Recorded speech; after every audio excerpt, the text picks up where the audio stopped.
అందరికీ నమస్కారం. పాత వడ్లకు స్వస్తి, కొత్త వడ్లకి స్వాగతం. ఇంకా 13 రోజుల్లో ఉగాది వస్తుంది. ఉగాది అంటే మన తెలుగు వారికి నూతన పండుగ వస్తుంది. ఫస్ట్ పండుగ మా తెలుగు వారికి నూతన సంవత్సరం. ఉగాదికి అంటే మన జనవరి 1 అది ఇంగ్లీష్ది, అది మన తెలుగు వారి సంవత్సరం ఇది ఉగాది. ఉగాది అంటే సృష్టి ప్రారంభించినప్పుడు అంచిది.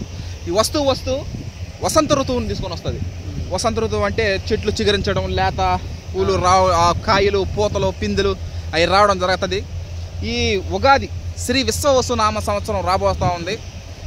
మన రైస్ వినియోగదారులకి, కుటుంబ సభ్యులకి, బంధువులకు బాబాయ్ వాళ్ళు పంపించినటువంటి ఫోన్పే, గూగుల్ పే ద్వారా ఈరోజు మనం ప్రతిరోజు ఒక పండగలాగా చేయడం జరుగుతూ ఉంది. ఒక సేద్యం, ఒక సంబరం అయింది. అది వాళ్ళ చేసినటువంటి పేరు ప్రతిష్టల కీర్తుల వల్లే మనకి ఇది సాధ్యమైంది.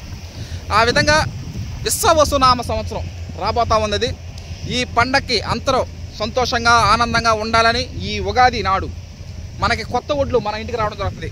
బాబాయ్ చెప్పిన విధంగా, వేటగిరి పోలాయి బాబాయ్ చెప్పిన విధంగా పాత ఒడ్లకు స్వస్తి అయిపోయింది. పాత కొత్త ఒడ్లకు స్వాగతం. అదేవిధంగా సంవత్సరం కూడా ఉగాది మార్చి 30 జరుపుకొని, శ్రీరామనవమి ఏప్రిల్ 6న జరుపుకొని, మళ్ళీ మనం బాబాయ్ 2వ కారు కూడా వేస్తాం. మనం 2వ కారు త్వరలో డేట్స్ కూడా తొందరలో ప్రకటించడం జరుగుతుంది. ఏంటంటే ఈ మాసులు అయిపోయినాక వరి కోతలు కోసేసిన అయిపోతాయి.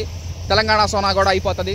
KNM 12368, NLR 3648 ఇవి కూడా అయిపోయిన తర్వాత ఇక మళ్ళీ ఏప్రిల్ 6 శ్రీరామనవమి పర్వదినం పురస్కరించుకొని, శ్రీరామనవమి అంటే ఏ ఊరు ఎత్తుకున్నా కూడా, ఏ గ్రామం ఎత్తుకున్నా రాముల వారి గుడి లేనిదే ఊరు ఉండదు. ఆ విధంగా శ్రీరామనవమి జరుపుకున్న తర్వాత ఏప్రిల్ 4వ వారంలో మళ్ళీ CVR పత్తుల వరుసలు చేయడం జరుగుతుంది. అంతవరకు సెలవు. Thank you.